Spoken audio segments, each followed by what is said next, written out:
Thank you very much, Madam Speaker. Let us now move to the third speaker from the opposition side, Mr. Grégoire Béraud.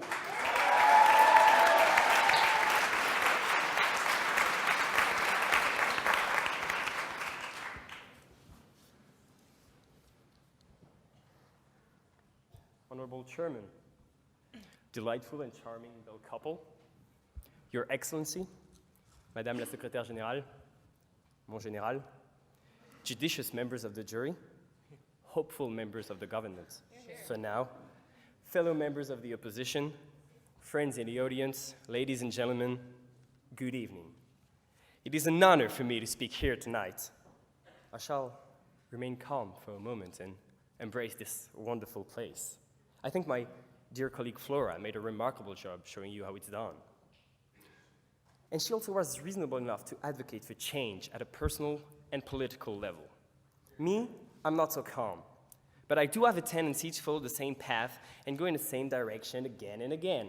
In short, I carry on. Have you guessed who I am? The name is Passion, Mr. Passion.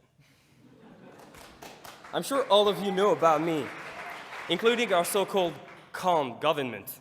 Even you, Miss Lorby.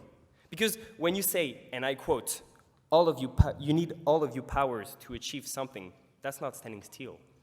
That's gathering all your passion, all your emotion, and gathering them and channeling them into your objective. And Mr. Berger, do you think suggesting that someone is turned on by war really keeping calm? But I'm getting carried away, so I shall carry on my speech by carrying out great rhetorics and thus carrying through a long quest of which the ultimate goal is to carry off the debating Holy Grail. See, that was passion. The definition of passion is strong and barely controllable emotion.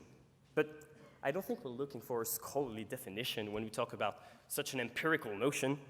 Passion is about expressing yourself. It's about liberating yourself. It's about showing the world who you really are. Point and of not only information. what you express, no thank you. And not only what you express, but also how you do it matters. So then... On that point, sir? Yeah. If you need to tell people that you're powerful, isn't that the proof that you're not? Did you hear me say I need to tell people I'm powerful? I didn't say that. I'm just saying showing your emotion is showing who you are. That passion and power are different things. So then, what do you say to this here, government? On the sponsor? No, thank you. That wants us to keep quiet by saying we should keep calm. You tell them to go to Justin Bieber's next concert and sing Baby with him. You tell them to go to Twickenham for the Rugby World Cup and support England. You tell them to have sex. Yes, I said sex, ladies and gentlemen. And let's go further. Here, here. On that point, sir. No, thank you. I see your looks, and I ask you to leave behind any taboo, any sense of restriction, of modesty, of shame. In your minds, right? Don't start getting naked. I'm not sure the chairman would appreciate. On that point, sir. No, thank you. First, I turn to the fellas out here. Imagine the situation tonight. Your wife starts looking at you from under and says, in a sleepy tone, "Carry on, honey." Some of you know what I'm talking about. On that point. No, thank you.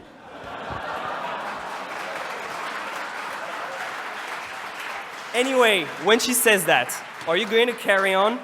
Of course, but are you going to keep calm? For your wife's sake, I hope not. Now for the ladies. On that point, sir. Sure. Do you feel passion when you're in war under fire or losing everything, or do you just feel panic? And you're talking about panic, actually. Can you repeat your question? If you feel passion when you're in war under fire, or if you're losing everything, or do you feel more panic in this moment?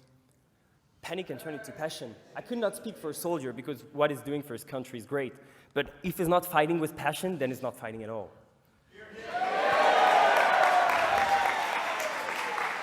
Now, for the ladies.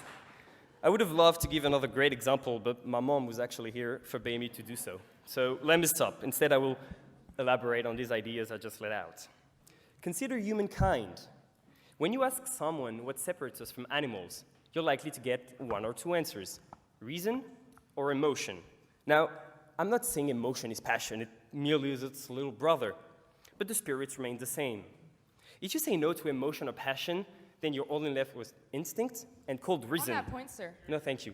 Which basically makes you an animal or a machine. And lawyers, more than any other profession, know about this when they try to appeal to the jury's feelings and make them passionate about their case. So please, do not take us for fools by saying that you're living by this catchy but ridiculous motion. Passion is what drives everyone forward. The road has bumps and holes, so sometimes you need to blow off some steam. But doing so does not divert you from this path you've chosen. So yes, ladies and gentlemen, sometimes you should carry on, but not keep calm. Ladies, remember to talk tonight to your husbands. This merely makes you a human being, and as such, it needs control. See, I agree with you, Ms. Lorby. Passion needs balance, and when achieved, when you know how, why, and when you express those passions, then you have the ability to stop carrying on because you know. Then you can live the only two things that are worth living, love and revolution. My colleague Aude will elaborate on this point, but before she does so, let me leave you with the words of Aldous Huxley, who said, "I want to know what passion is. I want to feel something strongly." Well, Mr. Huxley, here's what I would tell you. Go to YouTube, type FDA Final 2015 Speaker, and listen to the 6 minute or so speech. And then you'll know what passion is. And then you'll feel something strongly, the urge to reject this motion.